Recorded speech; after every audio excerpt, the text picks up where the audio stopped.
काय सुभानराव, काय चाललंय राजकारण? काय झालं माणिकराव, सरळ बोला, कोड्यात बोलू नका.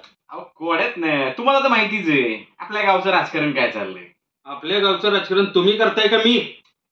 हे बघा, आता तुम्ही लयच तावानी बोलताय. कसे, जर आपल्याला राजकारण खेळायचंय तर आपल्याला जरा मिळून काम करायला पाहिजे. मिळूनच करतोय, मैदानात उतरायची ताकद पाहिजे ना तुमच्याकडे पण. हे बघा, मैदानात उतरायच्या गोष्टी करू नका. आवाज तुमचा वाढतोय माणिकराव. आवाजाला सुरुवात कोणी केली? तुम्ही केली. मी केली?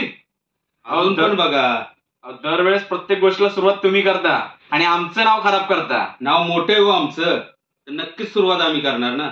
म्हणून तर सुभानराव म्हणून जगतोय. लय जगताय तुम्ही, माहितीये कुणाच्या जोरावर. पण आम्ही पण माणिकराव असेच झालो नाही.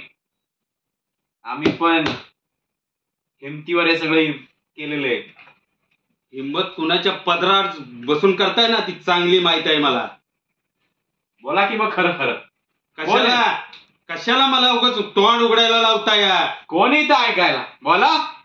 होऊन जाऊ दे एक दिवस. आज त्या लक्ष्मी पाटलींच्या घरी रात्रंदिवस पडलेला असतात तेव्हा काय चालतं तुमचं?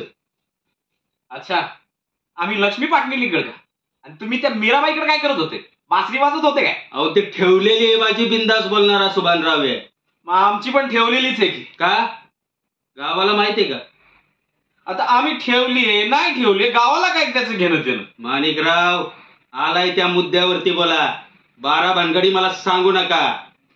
भानगडी आम्ही काढल्या नाही, आम्ही मुद्द्यातच बोलायला आलोय.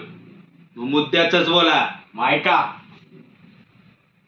झेडपीची निवडणूक येते. तुमचेच आणि आमचे मिळून बॅनर उभा करूया.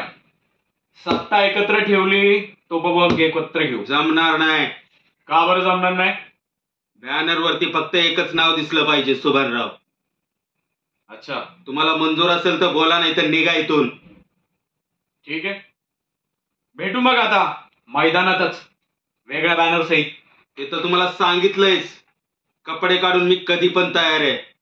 दण ठोकवण्याची ताकद ठेवा आणि मग बोला. चला, आलोच.